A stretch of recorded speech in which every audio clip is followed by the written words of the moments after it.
Here. Huthman, Here. Cortez, Here. Lautenbach, Here. Lilyquist. Here. All right, and we have Davidson, Fleetwood, Sadhu, and Darwin absent. Thank you. Okay, if you could just be mindful if Executive Sadhu shows up, just let me know. And we'll start with a 20-year service award for Spencer. Who will be? Eric. Eric will, I think Eric will lead that. Great, Eric. I can't see the screen, but Eric will do a lot better of presenting this when he unmutes his mic. So good morning, everybody.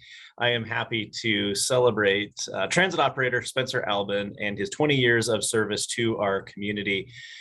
Vicki or Josh, if you turn to the next slide, we'll get a good picture of him there.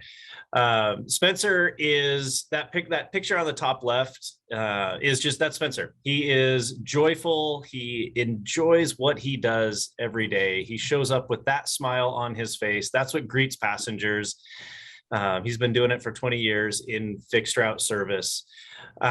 He shared that he really finds what he does fulfilling and just creating the opportunity to get folks from where they are to where they need to be throughout the community.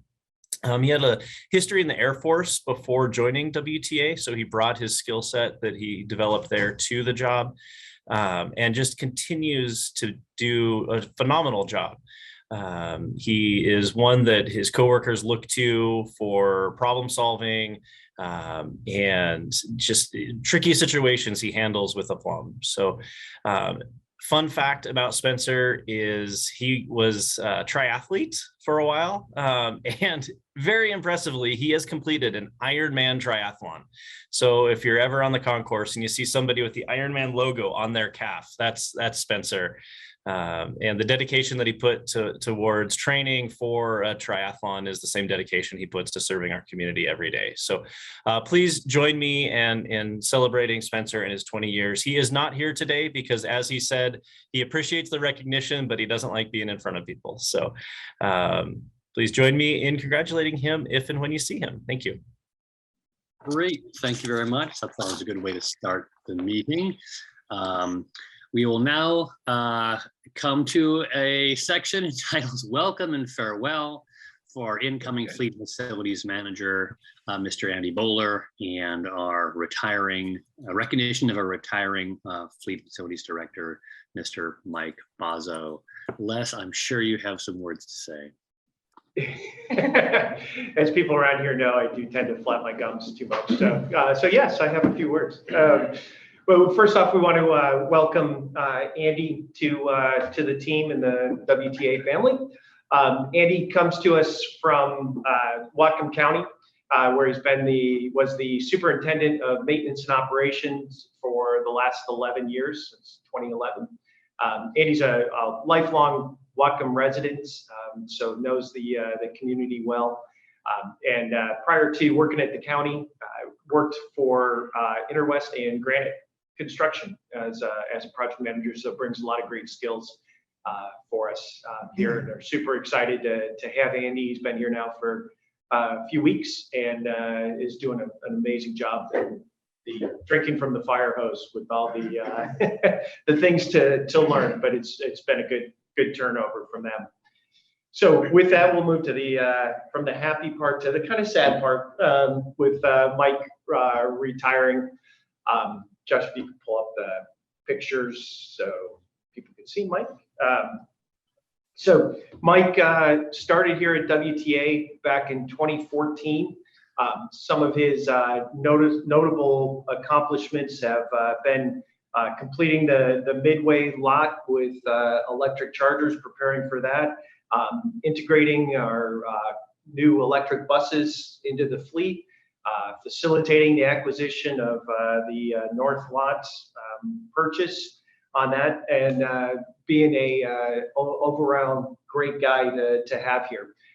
One of the notable things I will pass along is Mike led the effort to have our second floor remodel, which included moving the training department upstairs, which has been just a fantastic thing for team building and getting to know the new folks and the training folks. So it was a stroke of brilliance that Mike had to do that.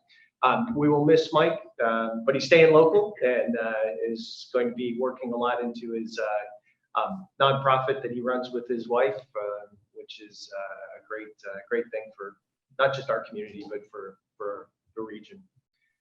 So with that, we have a special guest here who has had a great relationship with Mike. Lee from Gillig is, I think I saw him online and wanted to join to say a couple words. As the board knows, Gillig is our supplies our 40-foot buses as for years. So Lee. Yep. Good morning, everybody. And I just want to thank you for finally getting Mike out of there. No, I'm just kidding. Mike and I go back from day one, and he has been an absolute pleasure to work with. I've learned a lot from him. He's always willing to share his information, especially about his history, which is extremely interesting. Mike, I consider you a good close friend, not just a business associate. Everybody here at Gillig feels the same way about you. And of course, WTA is a fantastic partner of Gillig's, and we really enjoy working with everybody. And Andy, welcome aboard. In case you didn't know, Mike, Andy, and Les, I think it was a couple of weeks ago, all came down to the factory and spent a day with us, and that was really enjoyable to be able to do that, especially with Mike leaving tomorrow. So I wish I would have been able to come up, Mike, and spend an hour or two with you yesterday, but unfortunately it didn't work out. I'm sorry for that, but there'll be time in the future because I know where you're at. And I just wanted to say thank you from the bottom of my heart for everything you've done for Gillig and me personally. And you know, you're going to be sorely missed by everybody, not just WTA. So I think Andy is going to do a phenomenal job. And I'm open to help any way I can as far as buses go or anything you guys need. And Mike, we've got a little token of our appreciation that Les has for you. We had made up for you. Wow. So I'll read it, Lee. It says, Mike Bazzo, in appreciation of your many years of loyal support, Gillig wishes you great success in your retirement. And for those who can see it, it's got the Gillig logo and then a pewter bus in the middle. The electric bus, I can see. Yeah. I thought that was we had to have the electric one in there for you. Thank you, Lee. My pleasure. I really appreciate it. And, yeah, I consider you a friend too. So yeah, if you're up here, give me a shout. We'll get together. And let's thank you for your comments.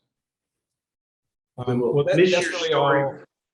Yeah, that's really all I have. I just wanted to make sure that I was able to say, talk with everybody, and thank you to everybody at WTA. You guys have been a fantastic partner of ours, and we look for many more years to come. Unless Thank I you, wanted Lee. to ask, Thanks. do you need me to stay on or anything for the electric bus discussion, or? No, I mean, you're more than welcome to stick around and listen if you'd like, but certainly no speaking role. Okay, all right. Just if anything comes up or any questions, I'm working on that pricing, as I mentioned the other day for you guys. We should have it in a week or two. Great. Thank you for joining us, Lee. Appreciate it. And thanks for yours and Gillig's partnership. Absolutely. Thank you very much. Mike, have a great day tomorrow. Bye-bye. Thank you. Bye. Well, thank you. Mr. Chair, back to you, sir. Yeah, thank you. I'll just add a few more comments. You're gonna be missed, but I think you're gonna really enjoy your retirement, Mike. I know you will. I just appreciate the fact that you've made so many friends where you work. That's just like the perfect combination of professionalism and being a good human being. So thank you very much for being part of the WTA family for all this time. Thank you, Michael. We have a comment. Mike, Allie wants to know about your nonprofit. You mind saying something? Well, my wife and I started the Northwest Therapeutic Riding Center 30 years ago. And we've been running it in our backyard. We give horseback riding lessons for people with disabilities, of all ages. And we're going to continue to run that till I don't know when. So that's what we've been doing, and we'll continue to do that. And I'm basically the stable boy. I maintain and build everything, and I just love being around the animals and the people that come out, and just give a little joy to some people that really need it. It's a great representation of Mike's big heart too, that we all get to see on a daily basis. Great. Okay, I'm going to keep this meeting going. Thank you very much. Yeah. We're up to the portion for citizen communications. Are there any additional citizen communications that we know about, or is there anyone here from the public who would like to unmute and be recognized? We've received nothing in writing, at least as of last night. Vicki, did you receive anything last night? No, I didn't. Okay, any member of the public here? If so, just unmute and I'll try to recognize you. If not, we'll just keep going. And so the next is the big item added to the agenda, zero emission bus transition plan update. There's been some big news on this front. The transition plan is still being developed, but we have a potential early action item. Mr. Wilder. Yes, so yeah, this is a continuation of the plan that you heard from in June, in which we had Transpo and STV present to you ideas about the technology and how that's evolving over time. So this is a continuation of those presentations to the board, the second of 3 or 4. This one today is going to talk about operations. And just kind of as a warning, it's very complicated. So when you see the slides, we'll provide the slides to you after the show. But I think the presentation has been a good one. They presented to the staff about a month ago. So it's very helpful information. We are planning to come back to the board probably in October, November timeframe with draft plans. So we're making great progress.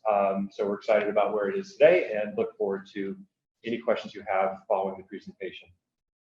I'll turn that over to Paul. Are you gonna pick it up? I'll just say a quick hi. Paul Sharman with Transpo Group. We have the on-call contract with WTA. We're working on a number of things, but to support you guys with the zero emission transition plan, we brought on STV, our partners and national experts. They've done a lot of great work modeling your current operations, given existing electric bus technology and future bus technology. So I'm going to go ahead and turn it over to Brandon, I believe, who's gonna run the show. Hey guys, I'm going to present my screen real quick. I'm an engineering specialist with STV, heavily involved in this analysis that I'm about to present. Yeah, fair warning, there is a lot of data and a lot of numbers here, but I'm going to try to make it digestible. If you have any questions, feel free to stop me at any point and we can address those as we go. All right, so I'm just going to quickly get into the agenda. We're going to look at the current battery technology, how it works, what it is. Then we're going to get into our simulation, what we do to simulate all of your service, how we do that, our methodology. Then we're going to look at some results for the weekday.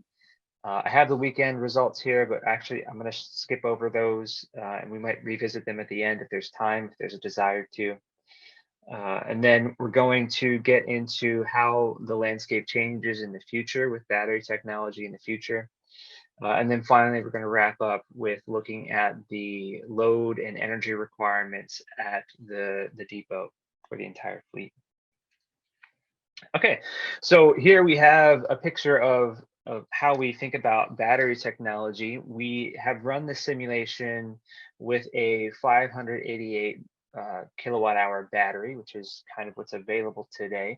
And we've looked at 2 different cases. So we've looked at the case where the battery is brand new, and we've looked at the case where it's been degraded over time, because as you use the battery over time, it just doesn't hold as much energy as it does on day one. Now for the new battery, even though you have a 588 kilowatt hour battery, you can't actually use all of that energy. So we do consider the top 10% and the bottom 10% of the battery, here represented in blue and red, as unusable. Okay, so we only are considering 470 kilowatt hours of actually usable energy. We call that our service energy. And that number dropped to 376 after the battery's been somewhat degraded. Typically that happens over the span of about 6 years. It's dependent on a bunch of factors, including how fast you charge it, how much you discharge it, how hot the batteries get, a bunch of other stuff. But this is kind of just the energy industry standard that's used is this 20% reduction in energy over about 6 years. Okay, so let's get into what we actually did for you guys. We run a simulation and we kind of tally up the results for that simulation. And the simulation is based on your entire schedule, your GTFS schedule, which has all of your stops, all of your trips, all of your blocks, and all of your routes in it. We simulate on a route level, so we're simulating all the stops on a route, and I guess in that sense, we're simulating on a stop level too.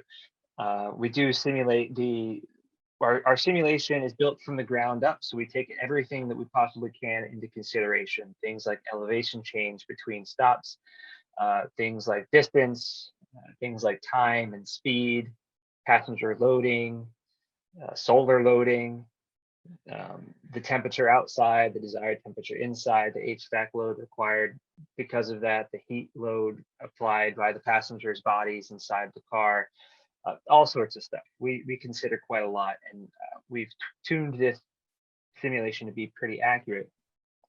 And the way it works is that we're simulating on the macro level, we're simulating blocks. So I assume most of you guys know the block is the amount of work that the bus does between the time when it leaves the depot, the garage, and when it gets back to the garage. So here's just kind of a quick example of how that would look. Where a bus leaves at 9 a.m., it does route 1, it might do several trips on route 1, and then it has a break maybe, and then it does route 2 and several trips on route 2, and then it does maybe 1 trip on route 3. Now, each of those routes, because they're different routes or different parts of the system, they're going to have different energy consumption rates associated with them. But we take into consideration all that, and we add up the energy consumption for each of these so that we get a total energy consumption for that whole block. And then the question is, of course, does that energy that you get at the end actually fall within the range of what the battery has to offer? Because if it does, then you can complete this block. And if it doesn't, well, then your bus is going to die halfway through, and you need to know that. So what we get is a list of blocks. We get a list of blocks. We know their times that they leave, the times that they come back. We know how much energy they require. We know whether or not they're going to be completable because of that. Okay, now this is just example data. So let's look at your real data. This is your real data. This is looking at the degraded battery because we kind of want to plan around the worst case scenario. You have 72 blocks in your system. If we look at the degraded battery, 69% of them, or 50 blocks, can be completed. And that's what's represented here on this graph on the right. Every row here represents a different block. The mileage that the bus travels on the block, if you take a bus and you put it out on a block, the mileage that it travels is going to be represented by this blue bar. So that's mileage. Anywhere you see a green bar, that represents leftover capacity. So that bus could actually go a lot further, but it just doesn't because the block is short. Okay, so we have leftover capacity in green. Anywhere you see a red bar is going to be the bus has died, and now we have an energy deficit. So the red bar represents how much energy you would need to complete the block. So the longer the red bar, the worse it is. The longer the green bar, the more beneficial that is. So green is good, red is bad, blue is mileage on block. And here you can see that you have a fair deal of red. Some red is short, some is long. The short ones are going to be easier to deal with than the long ones. You do have also a fair amount of green, which means that you could actually take advantage of some of that. And we're going to get into that in just a second. Okay, now the range does change depending on the range of the bus does change depending on lots of factors like passenger loading and topographical layout of a particular route. So the range does change. We're seeing about a range of 125 to 181 miles for a degraded battery. Now, it's important to note here that so far I've been talking about blocks, which is, again, the amount of work that a bus does between the times when it leaves the depot and when it gets back. Okay, but the thing about it is, if you're going to talk about converting your fleet, you actually need to look on a little bit. There's one other layer of complexity that you need to add to that, because a bus might do more than one block in a day. And so what we do is we create this schedule. We have this algorithm that does this thing. We call it combining blocks. Okay, so you have all these blocks. On the left-hand side, you have this graph. This represents all of your blocks in time. Okay, so this is actually a visual representation of your real schedule, the GTFS schedule. Now, a single bus might actually complete more than one of these blocks in a day. And we want to figure out how many buses are actually required to complete all of these blocks. So what we do is we combine them together. We string them together so that sometimes you have two blocks represented by these two blue bars.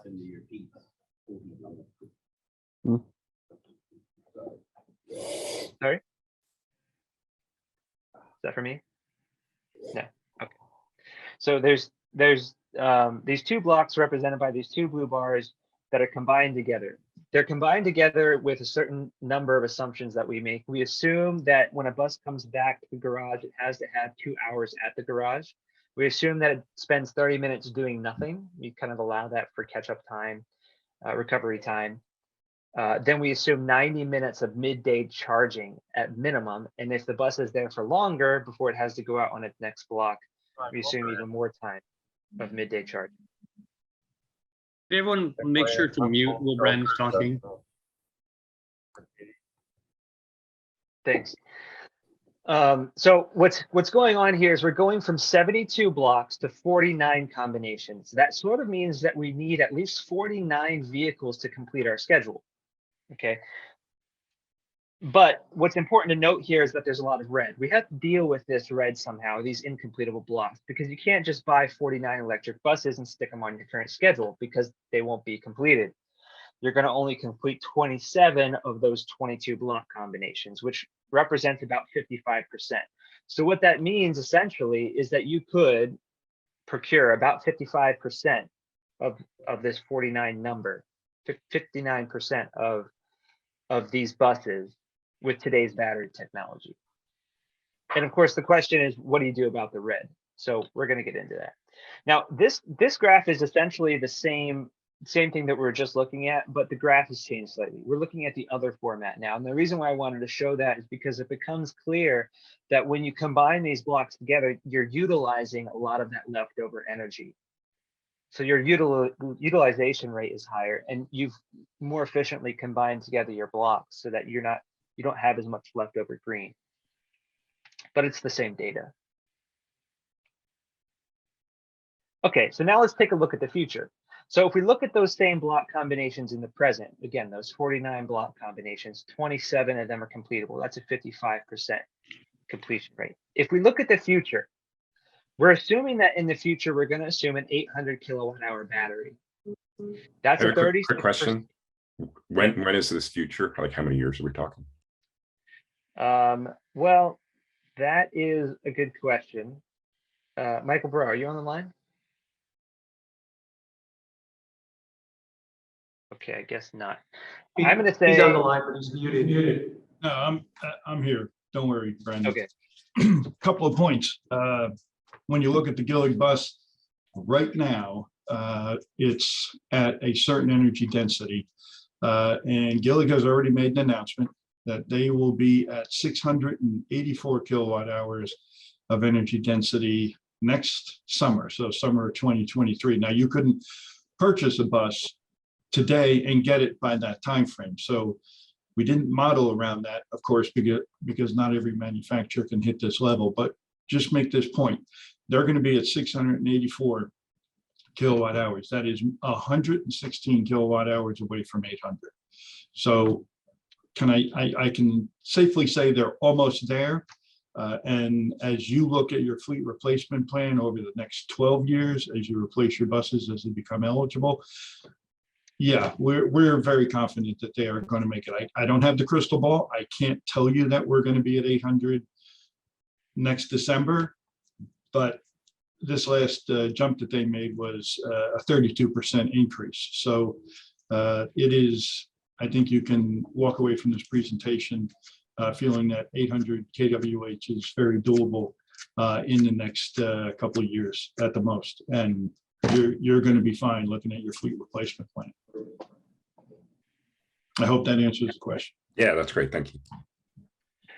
So now in the future, when we get to that 800 kilowatt hour mark, the number of incompletable blocks drops significantly. So you go from 20 to just 2, which means that 96% of your fleet, of your schedule, is completable, assuming that you have 49 buses.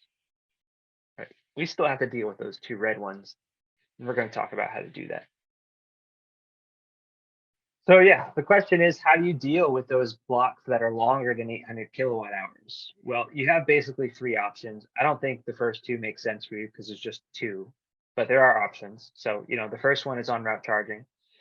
The second one is fuel cell electric buses. Each of these have some significant downsides that result in a lot of capital expense. Now, they do have some upsides too, particularly on-route charging has the potential to actually reduce the cost of your operation over time, because potentially you could actually reduce the size of the batteries that you need to run your system, which means that the buses are lighter, they're using less energy over time, and you can actually have cost savings per mile because of that. But the thing that I'm just going to focus on, because it's definitely the easiest answer for you, because there's only these 2 blocks, is this block splitting and recombination methodology. And so we look at these 2 blocks, those 2 red blocks that you saw, and we split them up.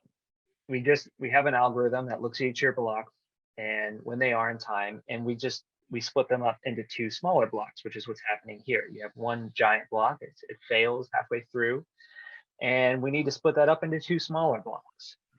Now we do that with an algorithm, like I said, and we create a theoretical block schedule. And this is all theory, of course. This isn't you know, real life. There's definitely some caveats here when we do this, because we aren't considering things like labor agreements and other stuff. But there's only 2 blocks here, so it's not a huge effort to do this. And we do make some assumptions to do this. We're basing the schedule on the GTFS data with as few changes as possible. We're going to assume a constant energy consumption rate throughout the block to make the analysis work. And then we're going to not split the block anytime between 1:30 and 6:30 p.m. to avoid any type of rush hour activity. We're going to assume 15 minutes of deadhead to and from the garage to make sure that we account for that in time, and the real life distance to and from the garage as well. Then we're going to take this new theoretical block schedule and we're going to recombine it together in the same way that we did previously, and we're going to come up with this. So here you have your current block schedule. You got 72 blocks, and you see those 2 incompletable ones. This is, of course, in the future with future battery technology. Now, when we create the new block schedule, we end up with this, where there's no red. It's the new block schedule. There's only 2 more blocks that have been created to deal with these 2 extra ones. So we've essentially taken these little red pieces, we've split them off, we've put them down here at the bottom, and then we've recombined the whole schedule to find out how many buses would need to be would we need to deal with this. And the answer is, maybe unsurprisingly, only 49. So you don't actually need any more buses to deal with that. You just split those off and assign them to some other buses that are actually available during that time. And what this means is that assuming we do get to 800 kilowatt hours, you could complete your entire schedule with 49 buses. Now, not all of those 49 buses need to be 800 kilowatt hours. Actually, it could be that a lot of them only need to be a smaller battery capacity, and that's what we're showing here. So here what we're showing is this is the for that theoretical schedule, this is the theoretical fleet makeup. This is how many buses you would need at each power level, at each energy level, energy capacity level. And so what's interesting here is that you only need 2 buses at 800 kilowatt hours. So there's only 2 there. So you can actually start procuring 32 buses here circled in green today, based on what's available today. You can procure all of these buses, and they could complete 32 of those block combinations that I was listing before. And the rest of them you would have to procure at some point during the future. But you'll notice that we don't even really have to hit 800 before you're completing almost all of your entire service. And even if we never did hit 800, you could split these 800 blocks up so that they maybe fall in the 750 category, and it would work out just fine. So the key takeaway here is you're going to have a pretty easy go at replacing your fleet, I think. In particular, this is how it looks for you guys. So the blue bar represents your current fleet. You have here in the dark blue the number of buses that you sort of use in day-to-day service. The light blue represents your spare ratio. Here in the orange, the dark orange is those 49 buses that I just said that you need to complete your schedule. Now those 49 buses do not include the spare ratio. So we have a 20% spare ratio on top of that. That takes us to 59 buses. Okay, so we get to 59 buses, and you'll notice that 59 buses is less than the number of vehicles that you have right now, which means this all works out. It means that you can convert your fleet at a reasonable pace in the future, and you'll end up with the right number of buses to basically convert your fleet at a 1-to-1 ratio, assuming that battery technology improves at the rate that we think that it will, which is great news. Now, let's say battery technology doesn't improve and you had to convert your entire fleet with today's battery. Well, then you're going to need more buses than you have, but I don't think that's going to happen. So let's move on to load analysis. So now remember, we can look at each individual block and each individual bus, and we know when every bus is leaving and getting back to the depot and when it starts charging. So we can actually figure out the load and the energy requirements at the garage level. And when we do, we get this. So what we do, I'm going to start off with the first curve, which is the blue curve, which is the kind of the worst curve. And what we do for that is we look at each of the buses. Let's say they come back into the garage. We start charging them right away. You just charge them up to 100%. This is indicative of if you don't have any smart charging software. You just have chargers, and you just charge your buses just like you would, maybe refuel your buses. As soon as it comes in, gets charged, keeps charging until it's 100% charged. Well, when you do that, since a lot of your buses get in at the same time, you generate this giant peak. This giant peak demand of 3.3 megawatts of power that's needed during this time. Well, as it turns out, you don't need to charge all of those buses right away. And we know that because of this graph.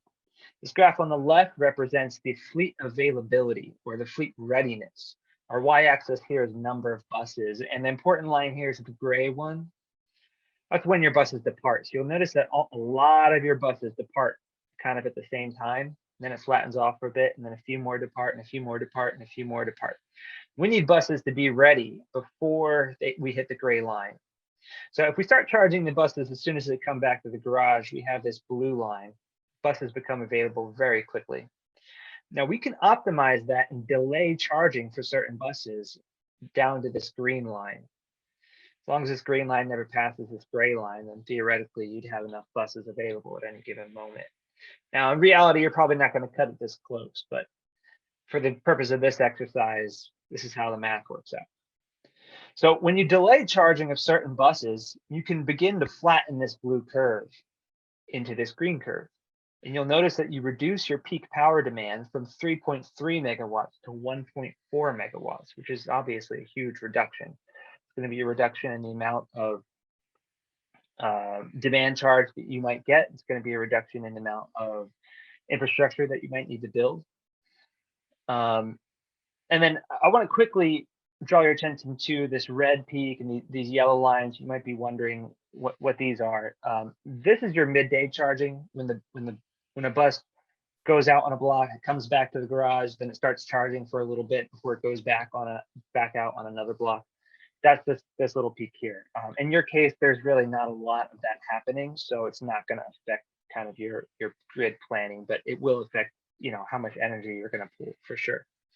And so we do calculate this load analysis for the existing battery technology, assuming that you're creating a completable schedule for, you know, replacing your whole fleet versus the future battery. The future one is probably the one that's more important, 3.2 megawatts versus 1.5. They're almost the same. They're basically the same curve. So we do also calculate the amount of kilowatt hours you would need for the typical weekday. And this is the numbers. So you're looking at about 20,000 kilowatt hours in the future every day, which is a lot of energy. So any questions? I think there'll probably be a lot of questions. Can we stop sharing the screen so we can see participants? Does anyone have a question at this point? I don't know what 3.8 kilowatt hours is versus 1.04. So would the idea be that we'd have to install the capacity to have it at the maximum and then not necessarily hit that peak, or would you then be able to install less capacity and maybe save some cost by having that managed charging schedule? Yeah, right. Okay, so let me talk about that a bit. So the first thing that you should know is that in order to get from this this high peak to this low peak, that this blue line to this optimized line, you do need a smart charging software. Okay, so you're going to have to have every bus in your garage is going to be hooked up to what we call a dispenser, which is like called a plug basically. And the smart charging software is going to know every bus in your garage and when it needs to go out and how much charge it needs to have before it goes out, and it's going to delay the charging to flatten this curve as much as possible. Now, as far as your question, I think part of your question is, you know, what do you have to do? Like, what's the difference here? The answer to that is kind of nebulous because it basically just gives you some flexibility in the infrastructure that you have to bring, the amount of power that you have to bring into the garage, right? Because you probably just physically can't pull 3.3 megawatts of power from the grid right now from your garage. It's just probably doesn't have the infrastructure in place to do that. Even if you had all the chargers there, it just wouldn't be able to pull it from the grid. So you're going to need to upgrade the infrastructure to do that. And that's a kind of a whole separate analysis into the best way to do that. And there's other things to be taken into consideration here too, like resiliency. And, you know, I mean, this green line here kind of represents a perfect case or a typical case scenario for your average weekday, right? But what happens if there's you know, a power outage or something like that? Well, then, you know, potentially you don't have charging availability during this time, and you have to shift your charging later on. Like, let's say the grid's down for a couple hours. Well, then you might want to be able to have more than 1.4 megawatts of capacity to deal with that fact, or you might want to have a microgrid, or you might want to have on-site generators to deal with that, or a combination of all three of those things. And that's, you know, there's lots more kind of consulting and expertise and decision making that's involved in that type of process that we could get into if you want us to. Other board members have questions? I have a question. You said, Brendan, that 20,000 kilowatts per day total demand, 20 megawatts. I'm going to call that our fuel costs. At current prices, what is quote unquote the fuel cost if we assume an all electric fleet drawing 20 megawatts per day? Yeah, so that's going to change depending on your rate that you've negotiated with or that you will negotiate with your supplier. So I don't know that I have kind of a standard rate in mind. Paul, I don't know if you have a kind of a standard rate in mind. I mean, can someone tell us if that's going to be more or less than our diesel fuel budgets, basically. Yeah, Mike can fill us in on that. Yeah, he has experience. Yeah, I'd like to say a little bit on that. Our existing PSE rate schedule, besides what we pay per kilowatt, there is a demand fee. So anything over 50 kilowatt demand, and that demand on that chart is at 1400 kilowatt. We pay roughly, it depends on the time of the year, anywhere from $8 to $10 per kilowatt per month. So if the demand is 1400, you can multiply that by $10, and that would be the monthly demand fee. So what we try to do is reduce that demand as much as possible. In our existing fleet, we don't charge the buses as fast as possible. We charge them at a rate that gets the bus ready to launch with the minimum amount of demand.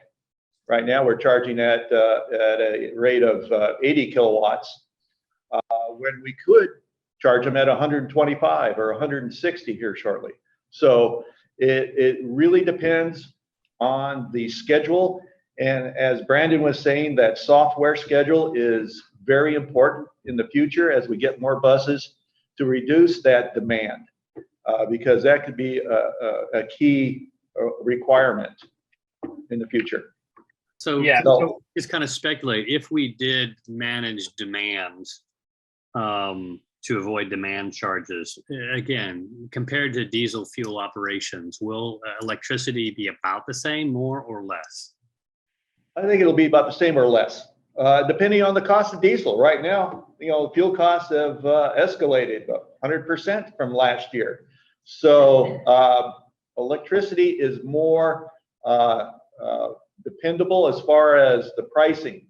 It doesn't fluctuate with the economy as much as fuel, the diesel and gasoline costs.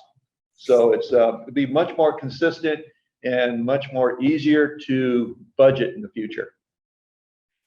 Yeah, one other thing I just want to kind of mention about this graph, about one of the methodologies that we use that could potentially change, is we do assume that this purple dotted line here, we're assuming that you have less demand charge during this window than you do outside of this window.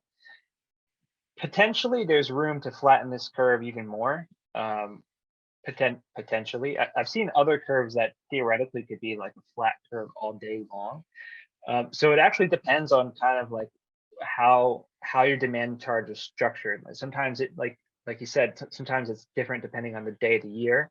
Sometimes it's different depending on the time of the day. And also keep in mind that this isn't every day. This is only every weekday. So the amount of energy that you use during a Saturday or a Sunday is actually lower too. So that's important to take into consideration when you're trying to calculate on a month level or a year level. And these are calculations that we could do for you if you could provide some information, about your demand charges and how they work with your supplier right now. One other thing we're trying to do to reduce the demand is the demand cost is per service, PSE service. So if we're looking at having several different services, so we can reduce our peak demand on each service, and that reduces that demand cost. So there's ways to minimize it besides just software and charging limits.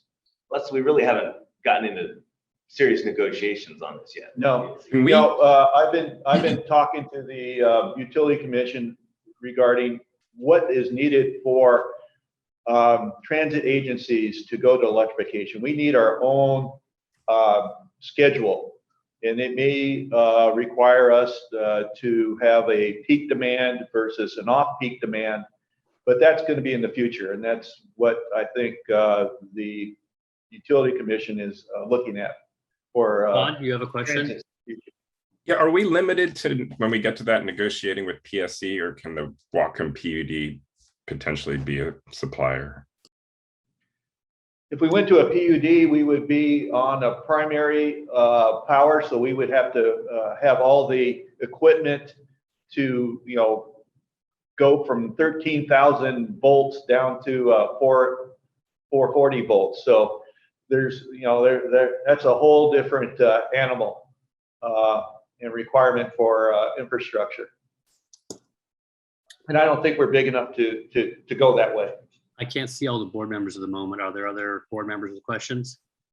Yeah, I got a question. On the future battery block combination, where you got the blue and the yellow, there doesn't appear to be much yellow in there. Is that enough? Is there enough time to do what you need to do to the buses? I mean, you got to have buses scheduled for maintenance and other things, and it looks like we're just packing it full of buses moving all the time. Oh, yeah. So the yellow only represents what's happening in the middle of the day. Anywhere you see white on either side of these bars, that just represents time that the bus is at the depot kind of overnight. So I assume that's, yeah, and the spare ratio too. Yeah. You have, so it's 49 includes the spares, or you can have some spare buses? No, we have a fleet of 62. 49 plus 20% is what Yeah. they talk about. So Yeah, have yeah, exactly. So there's another Okay, another 10 buses you can't see here. So we could be charging some of those. Yeah. During the day. Yeah. And then the other question I had, my always question, where's the power coming from? Because I don't, we need to add more power to our grid to keep doing all of this. And if it's not clean energy, then we're just shifting the green footprint or the carbon footprint to some other place. Mm-hmm. Yeah. Well, a little reply to that first, Scott. This will be a transition over time, and the grid itself is becoming greener, and we can assume that the mix will improve.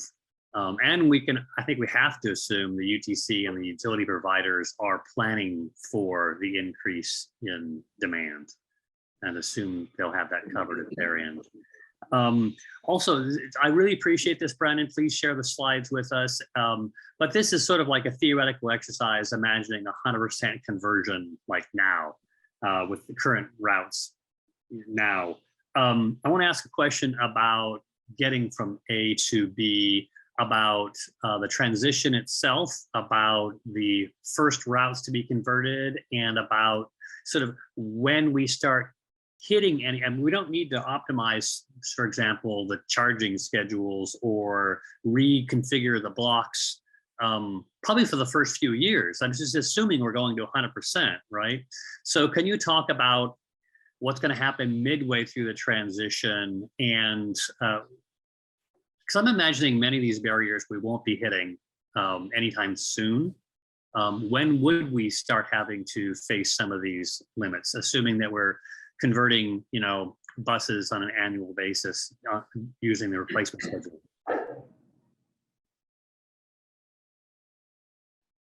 Sorry, I'm on mute. Yeah, so I don't know your replacement schedule kind of off the top of my head. So I don't know how many buses you plan to replace in the next 2 4 to 8 per year. 4 to 8 per year. So here, like I said, you could theoretically replace 32 of them with today's battery technology. So you're spot on in saying that if you're doing 4 to 8 per year, well, you have several years before you even hit 32, and that's assuming that the battery technology doesn't improve anymore. If we wait, 3 years for that to happen, maybe the battery technology is up to 700. I dare say it will be. And so then you can procure, 43 buses at that point. So again, then at that point, you still don't have to change anything in your schedule. And then, it's just a matter of when this happens versus when you get there in your procurement schedule. We could lay all that out for you and kind of like provide what your current replacement schedule looks like versus when we think the battery technology is going to kind of be in place. And obviously there's definitely some assumptions there. No one has a crystal ball, but based on what I'm seeing in this graph, I don't think there's really going to be any problem at any point during the schedule. Hey, Mike, I said 48 buses per year. Am I off on that? No, not really. It's looking off the top of my head, in the next few years, it's 8 to 10. So, yeah. But we have a break. We have a break. We have a break in there. So overall, that's probably an average per year. Yeah. And I'm going to mention that the study will also come up with a procurement schedule. Yeah. Based upon the different factors like need, procurement, what grant opportunities and that sort of thing. That's what I was going to ask Tim, if you could go over, because this is a snapshot now in the progression of the plan. So if you could kind of go over the next steps. Sure, I might ask Paul's help. Yeah, sure. Yeah, I think the next step we're currently working on, well, we're feeding information as far as our current procurement schedule and aligning kind of this latest information we have about electric bus purchases and future opportunities, and then coming up with a schedule that aligns with that the operational characteristics.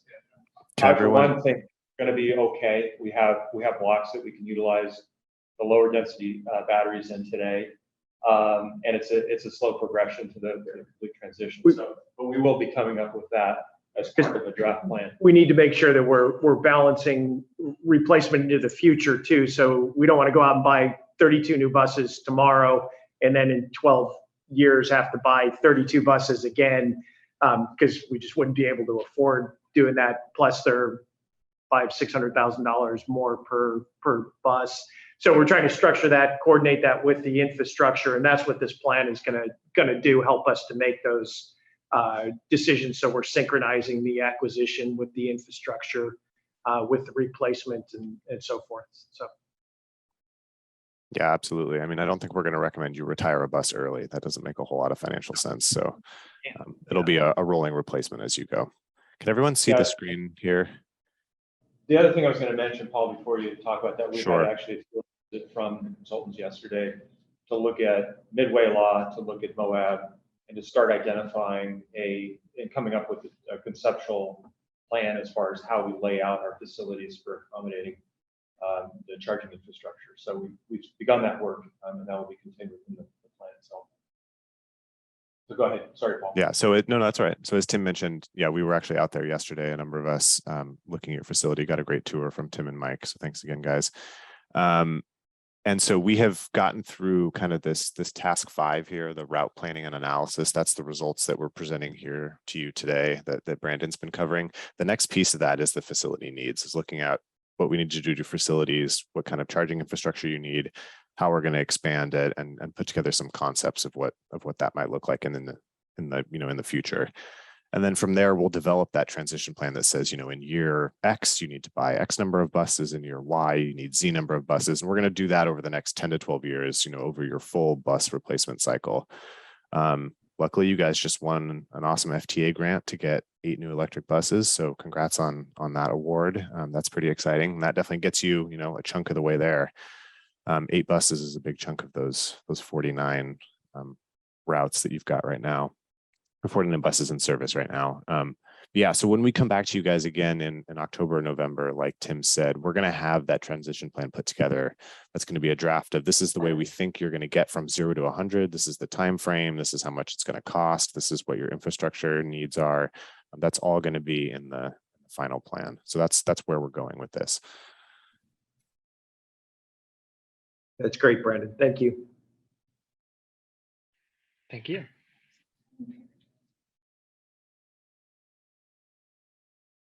Mr. Chair, I don't see any other questions or hands.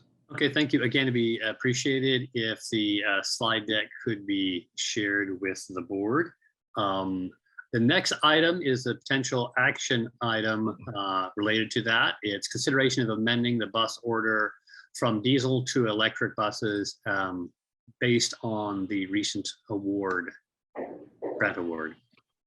So thank you, sir. So thanks to the effort by the WTA grants team, which Mike and Mary here, led by Maureen and Aaron and Tammy and Megan, did a great job And with the support of Congressman or Representative Larson and Del Bene and Senator Murray, we were able to secure the low-no grant for about $8.8 million for 8 new electric buses. So what the action item for today is we would respectfully request the board to approve us canceling the order of the diesel buses, and then we'll convert those to electric buses. As you heard from Lee, he's working on pricing, so we'll have to come back to the board for actual approval of that order at that time once we have the pricing down on that. With the grant, there's approximately a 15% match. It's as I think I put in there, yeah, it's a 15% match on the buses and 10% match on the infrastructure, the chargers that go with that. So we'll bring that back to the board in the future. So for today's action, it's just authorizing us to convert the diesel order to the electric. So practically, we'll cancel the diesel and reorder electric. You need a motion for this? We do, yes, sir. Okay, I would move to cancel the order and redo it as electric. That's a second. So we have a motion before us to convert the order from WTA's existing diesel bus order to 8 battery electric buses, instead using the $8.8 million low-no emission vehicle program grant. Is there any further discussion? I say personally, I'm quite excited. I knew that we would be able to convert, I assumed, at least half. The fact that we can convert them all is really good news, and I think it works very well with the previous item, showing that a slow and steady transition shouldn't cause any problems in terms of operations. As long as we can manage the finances, the operations will be just great. Any further discussion? Was there a second? I heard Holly say Okay, something that sounded like a second, so I'm gonna say yes. Thank you. I have a question. Yes, go ahead. I guess the battery capacity for the buses we're transitioning to with this order, what will that be? Do we know? They would be the 586 batteries that they were showing on the other slides.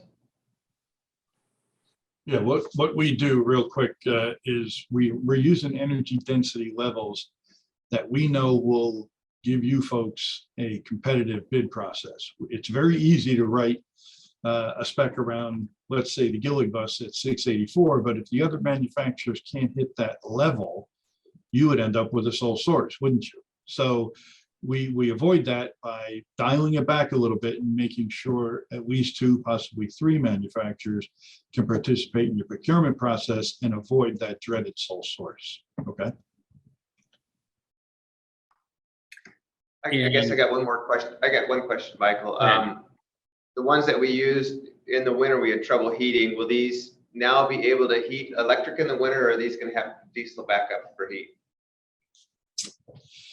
Well, that's up to the client, but I'll say this.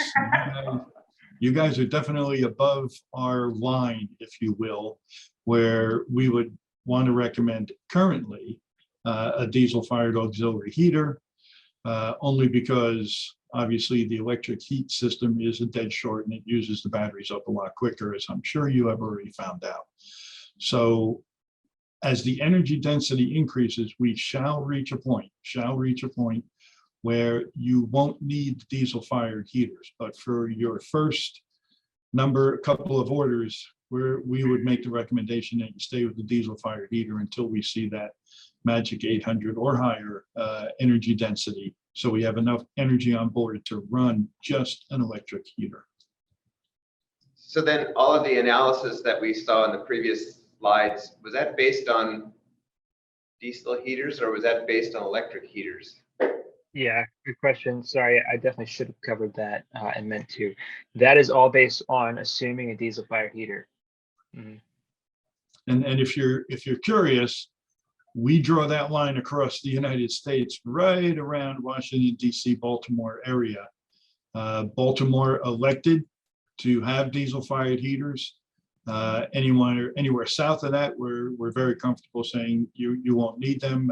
Obviously, milder winters than you would experience north of that line. But right now, looking at the procurements we run for various agencies, that appears to be the magic line right there. If you just took that across the United States, you folks are above it. So we would have to recommend diesel-fired heaters until we see a higher energy density level. You are going to significantly reduce range.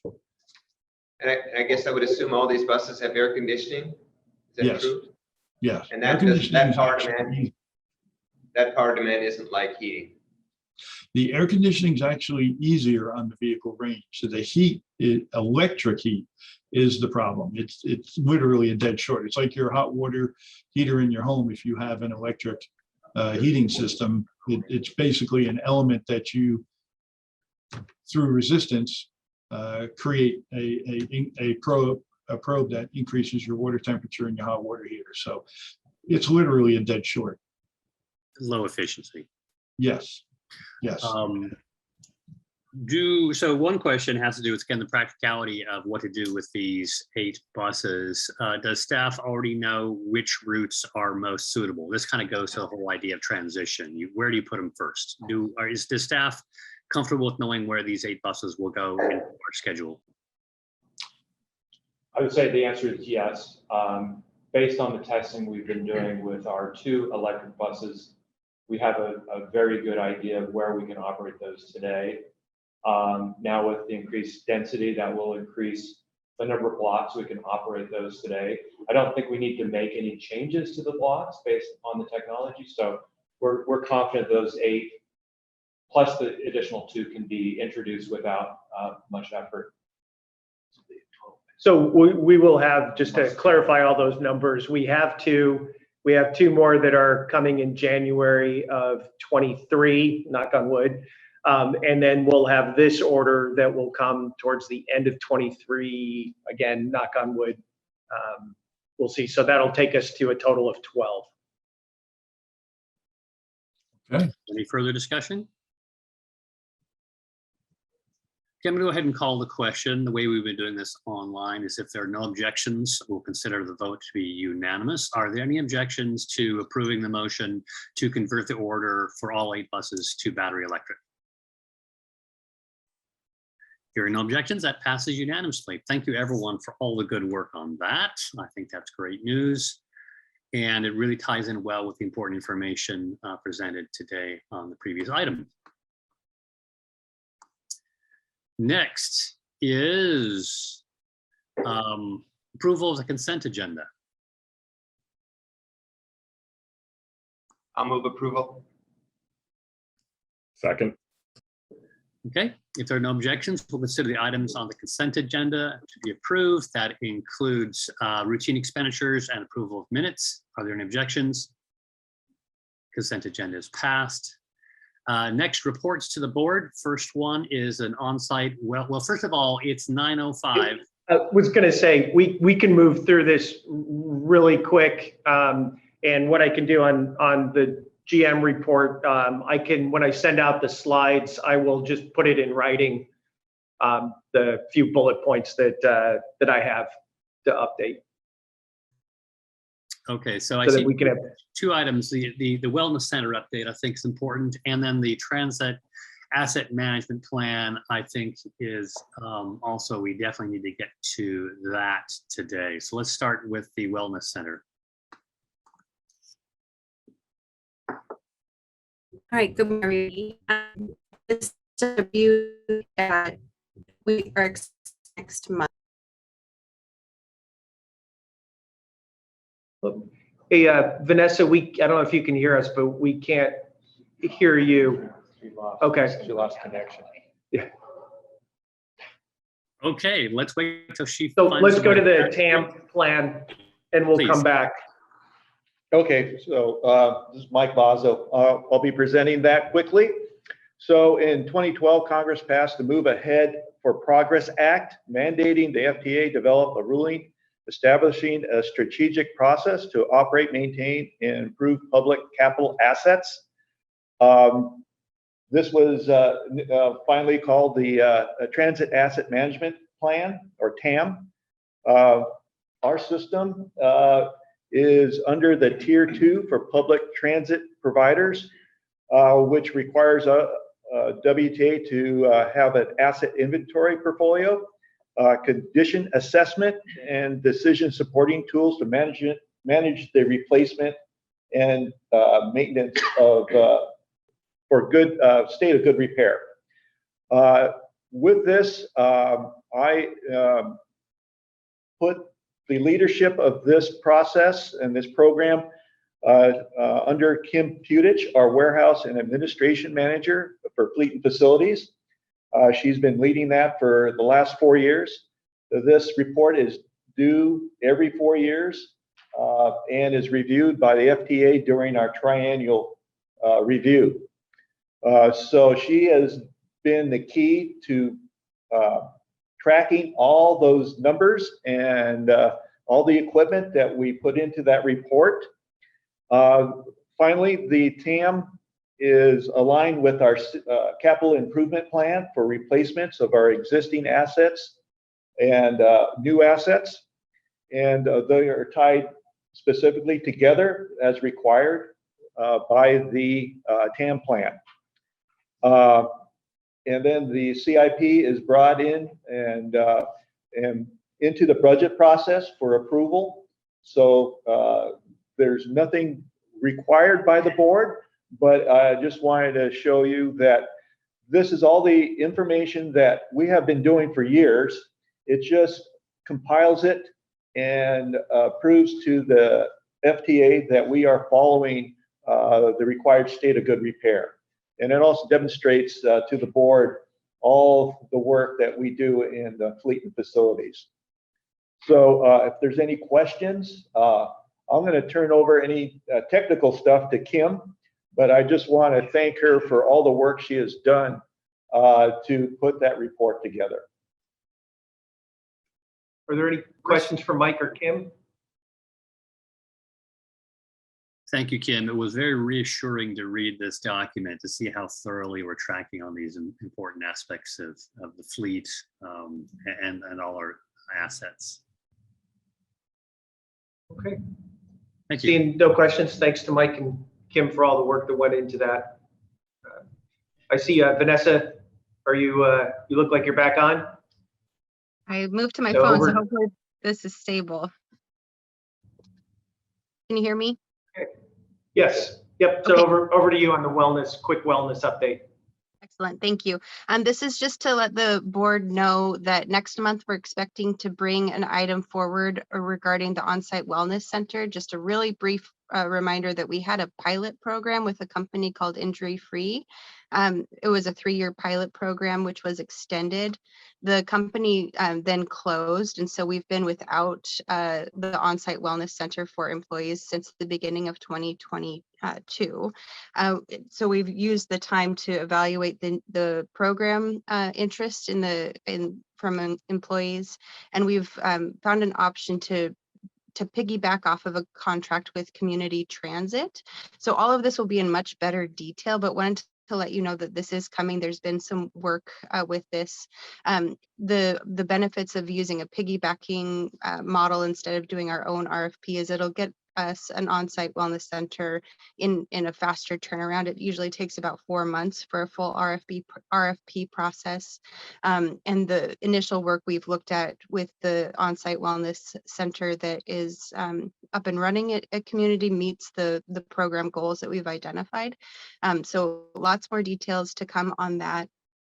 Just wanted to let you know this is something we expect to have in front of you. We're doing the legwork. Procurement has done some due diligence with that, and we're awaiting a quote from the vendor, and we'll be presenting this for you. So apologize, it's quite brief, trying to respect your time, but happy to answer any questions if you have them at this moment. Otherwise, we'll have all the details for you next month.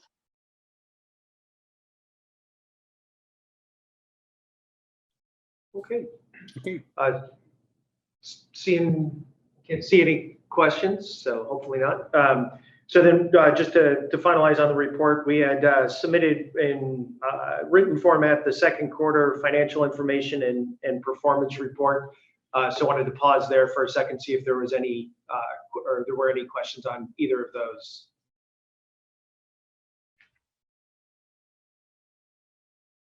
Okay. All right. So that's all we have. I'll send a couple written updates on bathroom transit class and the fair to the board with the slides.